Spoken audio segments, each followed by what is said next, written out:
Bonjour à tous, c'est Pierre-Alexandre pour Technoid et bienvenue pour ce nouveau test express consacré au Meizu Pro 7, ce smartphone qui a deux particularités. Déjà, il a une puce son dédiée avec une jack et aussi il a un écran secondaire ici, comme vous pouvez voir, pour faire défiler des informations ou recevoir des notifications. Alors que vaut-il? On le voit tout de suite dans ce test.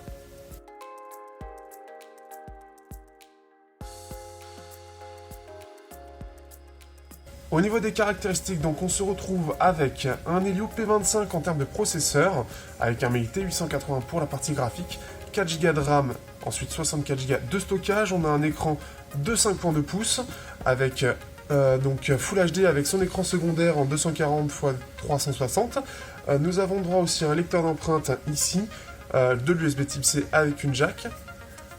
Une puce son dédiée donc, qui est un Cirrus Logic avec la référence que vous avez normalement sur le côté, et le tout tourne sur Android 7.0 avec la surcouche Flyme 6 qui est donc de mieux en mieux et qui d'ailleurs sur ce test va apporter un petit plus.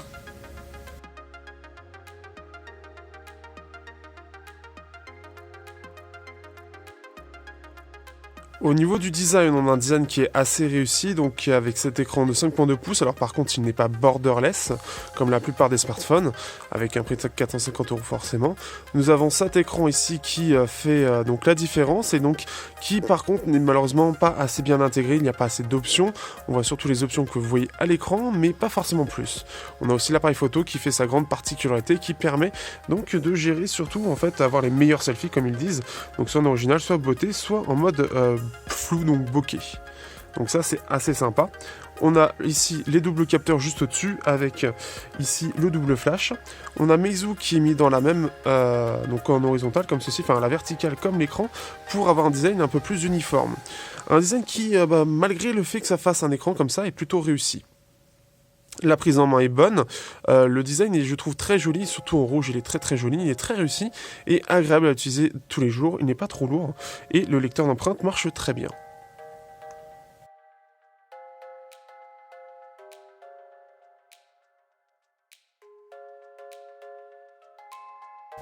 Au niveau de la surcouche, on se retrouve avec donc Flyme 6 qui tourne sur Android 7.0.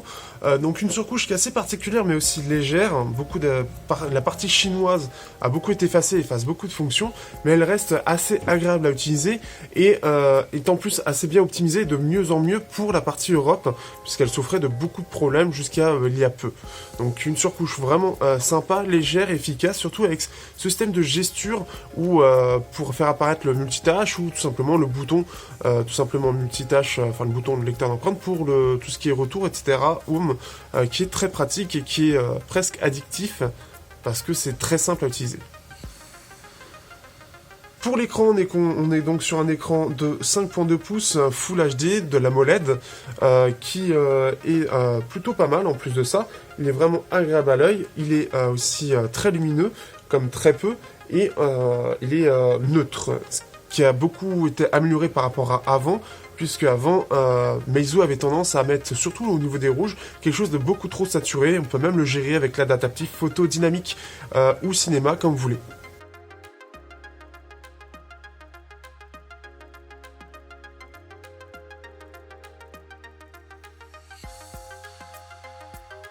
Au niveau du son, donc là on se retrouve avec un smartphone qui a donc toujours une jack, merci à Meizu, fan de musique, puisque justement il embarque une puce dédiée, le Cirrus Logic CS43130 pour peu que je me trompe, qui est une des meilleures puces à l'heure actuelle, et d'ailleurs il offre l'un des meilleurs sons, voire le meilleur son avec le LGV30, etc. Donc sur smartphone, Meizu étant déjà maître un peu dans le domaine. Donc ça se vérifie d'ailleurs à l'écoute, avec des très bons écouteurs, on va pouvoir vraiment écouter facilement de la musique, et en plus de ça il peut driver des choses vraiment puissantes en termes de casque, ce ne sera pas réservé aux moins performants.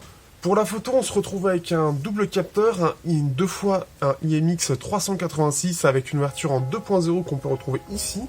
Donc Meizu n'a jamais été très performant en termes de photos. Ici, il y a quand même une grosse amélioration par rapport à avant. Je le vois par rapport au Pro 6 Plus qui est vraiment moins bon. Ici, il y a une grosse amélioration, surtout que de nuit, avec le mode Pro, on va pouvoir améliorer les performances, on va pouvoir gérer une photo et pouvoir faire en sorte justement que la photo soit acceptable de nuit. On peut arriver pas forcément à ce que fait notamment le S7, mais on peut arriver à quelque chose qui est visible de nuit avec quelques petites modifications en mode pro, ce qui est assez agréable.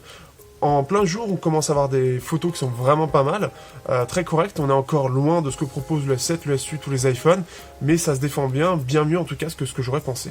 Et vous avez bien sûr le lien en description.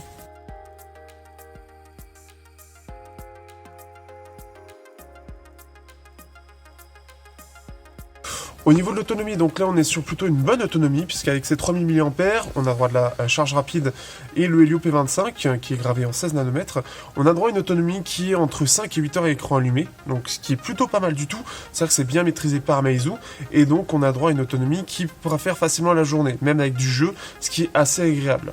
Donc là-dessus, pas de soucis. Pour la partie jeu, donc là on se retrouve avec un Mali T880 MP2 à 1 GHz et donc un Octocure Cortex A53, donc le Helio P25. Et les performances sont tout à fait bonnes, c'est-à-dire que il n'est jamais mis en défaut, que ce soit en jeu ou que ce soit pour tous les jours. Il est assez performant et c'est assez acceptable. Vous pouvez voir les performances Geekbench qui sont honorables, sans être exceptionnelles, elles se défendent tout à fait. Là on est sur Nova Legacy, on peut voir que le jeu se gère très bien. Il n'y a pas de ralentissement particulier, on peut tout à fait jouer dans une bonne fluidité, donc ça c'est plutôt bon.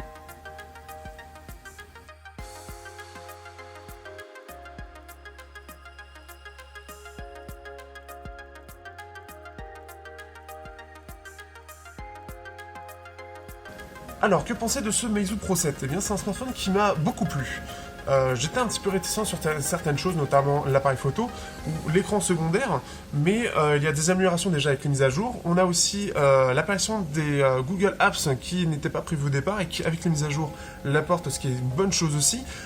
Pour 450 €, on a droit à un bon écran, un bon appel, une bonne autonomie, un processeur assez performant, des bonnes finitions, ce petit écran supplémentaire qui s'améliore avec les mises à jour. Donc pas vraiment de gros défauts à noter. Le plus gros défaut final, c'est quoi? C'est surtout l'appareil photo qui reste en deçà de la concurrence, mais qui s'améliore par rapport aux anciens Meizu. On a droit aussi le fait que on n'ait pas de carte SD. Ça, je trouve ça dommage pour un smartphone audiophile de ne pas pouvoir étendre la mémoire pour mettre des musiques qui prennent plus de place. Donc ça, c'est un petit peu dommage.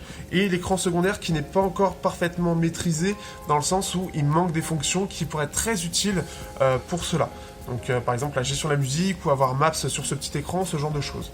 Mais en l'état, le smartphone n'a pas de réels défauts. Il reste moins performant que la concurrence par exemple, mais au vu des performances qui dérivent, c'est largement suffisant. Donc pour moi, si vous êtes audiophile, que vous aimez les bons écrans et que l'appareil photo est un peu moins important mais qui reste correct, et ben ce Meizu Pro 7 est fait pour vous.